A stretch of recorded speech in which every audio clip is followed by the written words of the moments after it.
Hello everyone. तो हमारा periodic table का पूरा पार्ट हो चुका है। जस्ट एक लास्ट लेक्चर आज बच रहा है जिसको मैं आज कवर करा रही हूँ। ठीक है, उसके बाद हम लोग क्या स्टार्ट करेंगे तो बच्चों उसको इसके बाद पीरियोडिक टेबल खत्म होने के साथ साथ आपका हाइड्रोकार्बन चल रहा है, बट हाइड्रोकार्बन को कंप्लीट होने में भी थोड़ा सा टाइम लगेगा। तो आपका पीरियोडिक टेबल आज खत्म हो जाएगा। तो हम इनऑर्गेनिक का ही सेकंड पार्ट केमिकल बॉन्डिंग को स्टार्ट करेंगे। बहुत बहुत बहुत इंपॉर्टेंट पार्ट है केमिकल बॉन्डिंग। स्टार्टिंग से एंडिंग तक हम लोग करेंगे। वही 4-5 दिन का टारगेट केमिकल बॉन्डिंग को देंगे और इजीली हो जाएगा। ठीक है, हम लोगों ने क्या क्या नीट में कवर कर लिया है। NEET and this is JEE.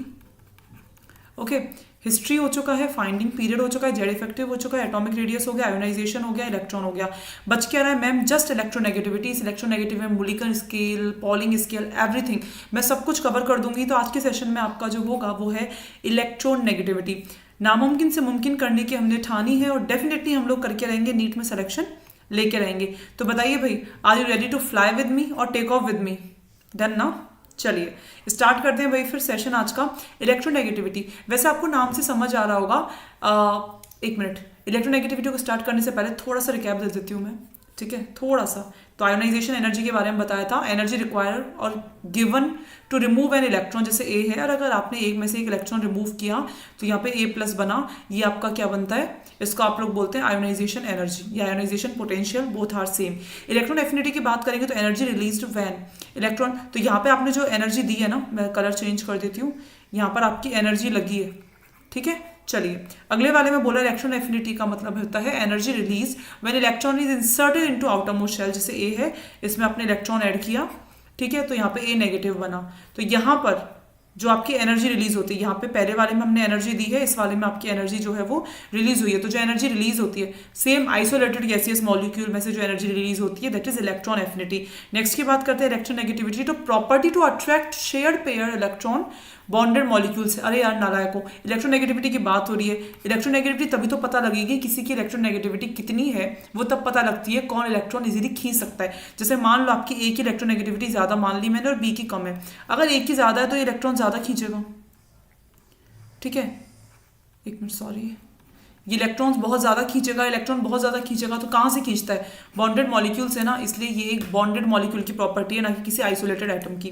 ठीक है, अगर हम आगे बात करते हैं इलेक्ट्रोनेगेटिविटी के बारे में तो जरा सुनिए। It is not a property of isolated atom. Just अभी बताया मैंने कि एक आइसोलेटेड एटम की प्रॉपर्टी नहीं है, जैसे कि आयोनाइजेशन पोटेंशियल, आयोनाइजेशन एनर्जी या फिर इलेक्ट्रॉन एफिनिटी जो होती है वो एक आइसोलेटेड एटम की प्रॉपर्टी होती है। जबकि आप इलेक्ट्रोनेगेटिविटी के बारे में अगर बात करते हैं तो वो आइसोलेटेड एटम, जैसे कि आई और ई की जैसी प्रॉपर्टी नहीं होती है। It is property of bonded molecule. ये पूरे के पूरे एक बॉन्डेड मॉलिक्यूल की प्रॉपर्टी होती है, क्योंकि वहीं से आप इलेक्ट्रोनेगेटिविटी को निकाल सकते हो। किसी की इलेक्ट्रोनेगेटिविटी ज्यादा है, ये कैसे डिफाइन किया जाएगा?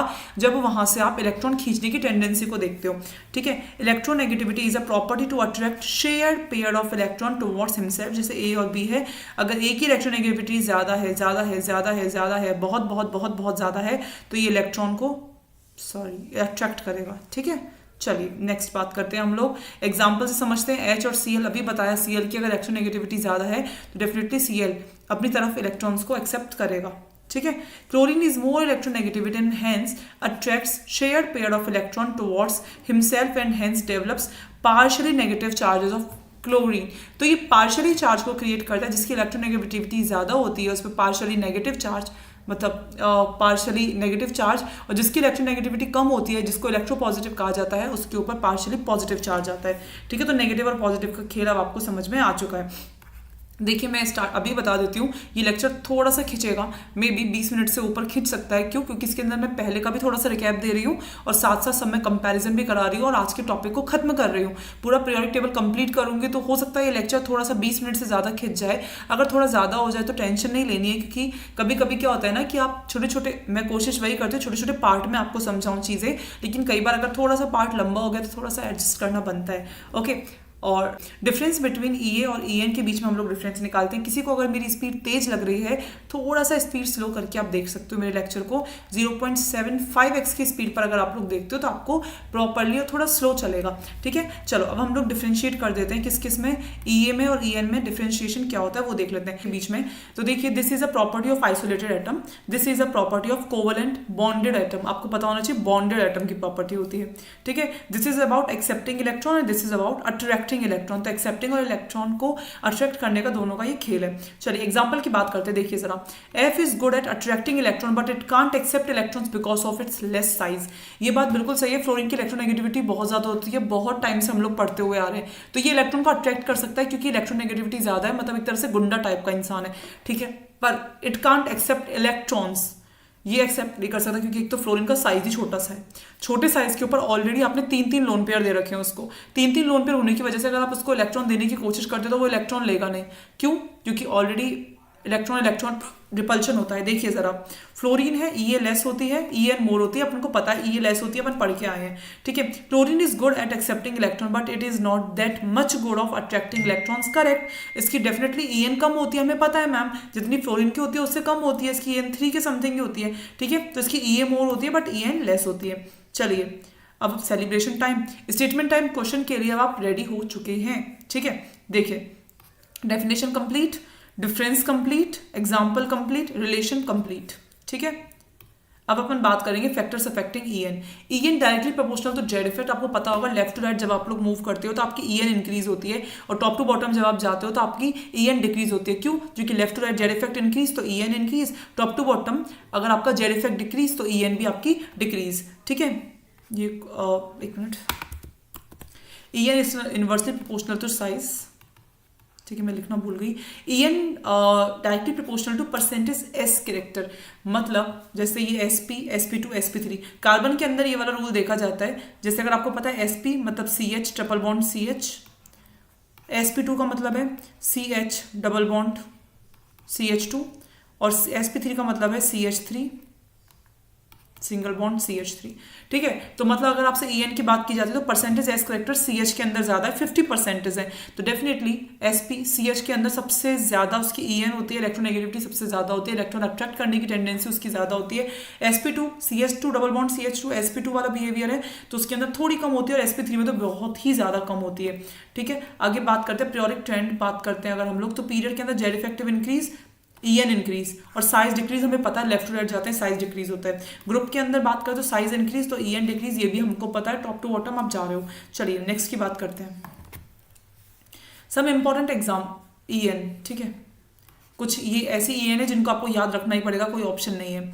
हाइड्रोजन की 2.1, कार्बन की 2.5, अच्छा कार्बन और हाइड्रोजन में कार्बन की ज्यादा होती है, तभी तो हाइड्रोजन H+ की फॉर्म में बाहर निकलता है और कार्बन के ऊपर नेगेटिव चार्ज देता है, पता है ना, इसमें कोई दिक्कत तो नहीं है ना। सेम आपको नाइट्रोजन की याद करनी होगी, ऑक्सीजन की, फ्लोरीन की, फॉस्फोरस, सल्फर, क्लोरीन, सबकी याद करनी होगी। अगर आपसे पूछ लिया बाई चांस इसके अलावा कुछ एक्स्ट्रा, तो कुछ नहीं करना, आपको सबके अंदर 0.1 0.01 समथिंग का डिफरेंस लेके चलना है। मतलब जैसे अगर आप बात करते हो आर्सेनिक की, ठीक है, तो हमें नहीं पता मैम कितनी होती है, लेकिन 2.1 और 1.5 से 2.1 के बीच में होगी, तो एक जस्ट एक डिफरेंशिएट कैलकुलेट करके हल्का सा एक आइडिया लेना होता है बस, क्योंकि अगर आपको क्वेश्चन आ भी जाता है ना तो बहुत ज्यादा डिफरेंस देगा, 2-2 3-3 नंबर का डिफरेंस देगा, तो तुम लोग पहचान सकते हो, ठीक है। जिसके यहाँ पे नहीं लिखे हुए हैं ईएन, ध्यान रखना उनकी ईएन 1 से लेकर, मतलब जनरली इस तरह से लेकर आप कर सकते हो। चलिए इलेक्ट्रोनेगेटिविटी स्केल की बात करते हैं तो मुलिकन और पॉलिंग दो तरह के हम लोग स्केल पढ़ने वाले हैं। मुलिकन स्केल का ये डायरेक्ट फॉर्मूला होता है, ये याद ही करना पड़ेगा, ये कैलकुलेटेड किया है, IE + EA डिवाइडेड बाय 2 करते हैं अगर आप तो आपको मुलिकन स्केल मिलता है। क्वेश्चन में आपको IE की वैल्यू दी हुई होगी, 2-3 चीजें दी हुई होंगी, जैसे IE दे रखा है, EN दे रखा है, तो EA निकाल सकते हो आप, ठीक है। बाई चांस अगर कुछ क्वेश्चन होता है तो मैं वैसे कराऊंगी क्वेश्चन। पॉलिंग स्केल के लिए ये फॉर्मूला होता है, ये जो है ना ये EN का डिफरेंस है, आप इसको डेल्टा EN भी बोल सकते हो। A की EN माइनस B की EN बराबर 0.101 multiply by under root EAB, और EAB सब चीज बता रखी है, bond energy bond energy bond energy सब कुछ बता रखा है, तो आपको दिक्कत नहीं होगी, ठीक है। एप्लीकेशन ऑफ EN की बात करें तो परसेंटेज आयनिक कैरेक्टर निकालने के लिए होता है, स्ट्रेंथ ऑफ बॉन्ड निकालने के लिए होता है, और nature of AOH type bond निकालने के लिए होता है। कैसे कैसे होता है वो चीज मैं आपके साथ डिस्कस करूंगी, ठीक है। परसेंटेज आयनिक कैरेक्टर कैसे निकालोगे बेटा, ये फॉर्मूला होता है 16 मल्टीप्लाई बाय डेल्टा EN वही EN का डिफरेंस, प्लस 3.5 डेल्टा EN का स्क्वायर, डेल्टा EN वही EN का डिफरेंस, जैसे HCl मैंने ले लिया। कैसे निकालोगे मैम, हमने इसमें परसेंटेज आयनिक निकाला, 16 डेल्टा EN का डिफरेंस कितना है, 3 और 2.1 का डिफरेंस कितना आया 0.9, प्लस 3.5 डेल्टा EN का डिफरेंस कितना है 0.9 का स्क्वायर, 0.9 का स्क्वायर क्या होता है 81 होता है, लेकिन 0.9 है, पॉइंट में है तो 0.81, मल्टीप्लाई बाय 3.5 प्लस मल्टीप्लाई कर दो इसको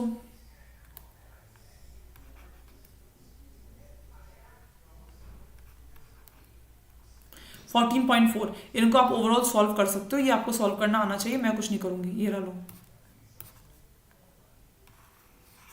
ठीक है, चलिए नेक्स्ट की बात करते हैं। सॉल्व करना आपको आना चाहिए, उसमें मैं कुछ नहीं कर सकती हूँ, मैथ्स का काम मैं थोड़ी करूंगी यार, केमिस्ट्री है मेरा। Strength of a bond, bond की स्ट्रेंथ कैसे निकालोगे? Strength of a bond directly proportional to delta E N. Difference जितना ज्यादा होगा बॉन्ड की स्ट्रेंथ उतनी ही ज्यादा होगी, क्योंकि हम लोग आयनिक बॉन्ड की बात कर रहे हैं, ये वाली चीज का ध्यान रखना। जैसे अगर हम लोग बात करते हैं HF, HCl, HBr, HA, compare the strength of bond, bond की स्ट्रेंथ। HF के बीच में डिफरेंस की बात करते हैं तो कितना आएगा?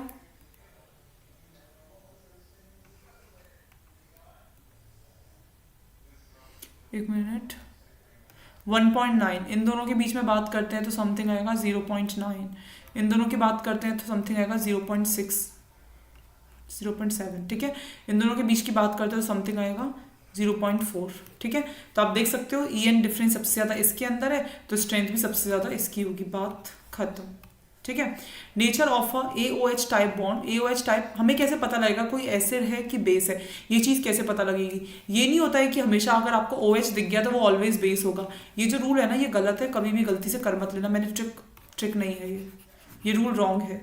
ठीक है, प्रेजेंस ऑफ OH, अगर कहीं पर भी OH है तो उसका मतलब बेस है, नॉट ट्रू, गलत भी हो सकता है। कैसे, अभी चेक कराते हैं, देखिए जरा। ये ना, हाउ टू डिसाइड एसिड और base. Acid base depends on which bond is breaking. जैसे यहाँ पर मान लीजिए अगर आपका H+ रिलीज हो रहा है तो एसिड, हमें बहुत पहले से पता होता है। OH- रिलीज हो रहा है तो बेस, ये भी हमें बहुत पहले से पता होता है, हमें पता है। ऐसे कैसे पता चलेगा कि कौन सा बॉन्ड ब्रेक होगा? कैसे पता करोगे भाई? बताती हूँ कैसे पता करोगे। ऐसे पता करोगे, bond breaking depends on polarity of bond. Bond की पोलैरिटी के ऊपर, मतलब delta EN, direct delta EN के ऊपर डिपेंड कर रहा है। ठीक है, more polar bond will break first. जिसकी पोलैरिटी ज्यादा होगी वो सबसे पहले टूटेगा। तो more electronegativity difference means more polar bond. मतलब अगर डेल्टा EN की वैल्यू ज्यादा है, जहां पर ज्यादा है वही वाला बॉन्ड जो है वो ब्रेक होगा। ठीक है, सिंपल सी चीज है, जिसकी पोलैरिटी ज्यादा है वही बॉन्ड ब्रेक होता है। जैसे NOH हमने लिया, हमें नहीं पता कैसे कैसे कौन सी एसिड है कि बेस है, कोई आइडिया नहीं है। कैसे निकालोगे? बॉन्ड देखोगे, स्ट्रेंथ देखोगे बॉन्ड की। देखिए यहाँ पे अगर इन दोनों की बॉन्ड की डेल्टा EN की बात करेंगे तो यहाँ डिफरेंस आ रहा है 0.5 को, यहाँ आ रहा है 1.4 का, क्योंकि O और H के बीच बॉन्ड डिफरेंस बहुत ज्यादा है। डिफरेंस EN का डिफरेंस बहुत ज्यादा है, तो वही वाला बॉन्ड ब्रेक होगा। ये बॉन्ड ब्रेक हुआ, H+ की फॉर्म में बाहर निकला, मतलब H+ बाहर निकला, मतलब एसिड है। ठीक है, ऐसे आप कर सकते हो सॉल्व। जैसे LiOH का पूछा एसिड है या बेस है तो कैसे निकालोगे? मैम इसका 1, इसका 3.5, इसका 2.1, इन दोनों का डिफरेंस निकाला, अगर डेल्टा EN निकाला तो 2.5 और इन दोनों का निकाला तो 1.4। क्योंकि यहाँ पर ज्यादा डिफरेंस है तो ये वाला बॉन्ड ब्रेक होगा, ये वाला बॉन्ड ब्रेक हुआ तो OH नेगेटिव निकलेगा, और OH नेगेटिव क्या होता है बेटा? बेस होता है, बात खत्म।